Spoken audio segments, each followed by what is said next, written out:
సత్యాస్ కిచెన్కి స్వాగతం అండి. ఇది బచ్చల కూర అండి. బచ్చల కూర మనం నువ్వులు పొడి వేసి చేసుకుందామండి. ఏ రకంగా చేయాలో చూపిస్తాను. ఆయిల్ వేసుకున్నామండి. ముందేమో ఆవాలు వేసుకున్నాము. కొంచెం ఆయిల్ అయితే సరిపోతుంది. ఆవాలు మినపగుళ్ళు వేగిన తర్వాత కొంచెం జీలకర్ర అండి. ఇది మంచిగా వేగాలి.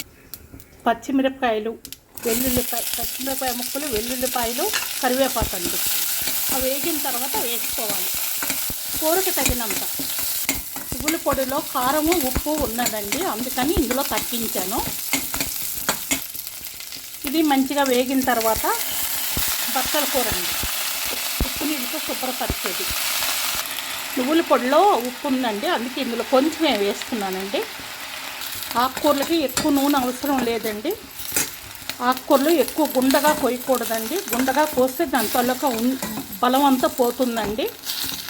ఇప్పుడు కొద్దిగా ఇలా వేగిన తర్వాత మనం వాటర్ పోసుకోవాలి. పూర్తిగా వేగకూడదు. మూత పెట్టుకోవాలి. మధ్య మధ్యలో తీసి కలిపానండి. ఇప్పుడు ఈ కొంచెం నీళ్ళు ఉన్నాయి. ఇన్ని నీళ్ళు ఉండేటప్పుడు మనం ఇప్పుడు నూనె పొడి వేసుకోవాలి. నువ్వుల్లోని ఎంత ఐరన్, కాల్షియము, ఫైబరు చాలా ఉన్నాయండి.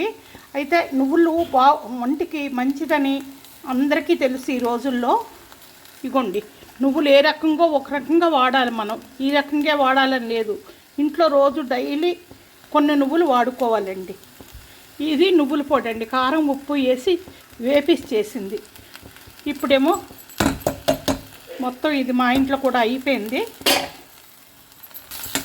ఇప్పుడు ఇలా కలిపేసి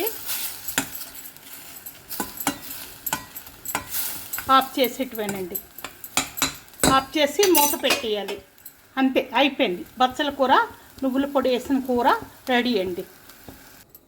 అంతేనండి. Thank you.